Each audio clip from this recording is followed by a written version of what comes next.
Я видел, как ломаются люди. Я видел, как ломается совесть. Я видел, как ломаются желания, мечты, надежды, доверие,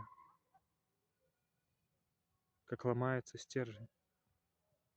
Та точка опоры, на которой держалась я, человека. И вот все сломалось. И порой остается лишь пустота,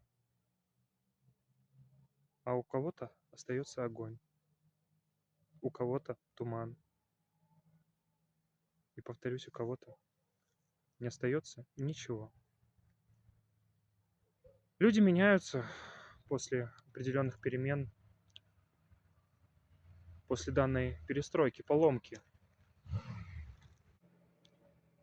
И это нельзя назвать чем-то хорошим или чем-то плохим. Каким-то изменением в лучшую или в худшую сторону это просто есть. Это жизнь. Но данная жизнь, данные перемены перестраивают людей порой до неузнаваемости. Кто-то закаляется, кто-то становится сильнее, кто-то отстраивает жесткие границы и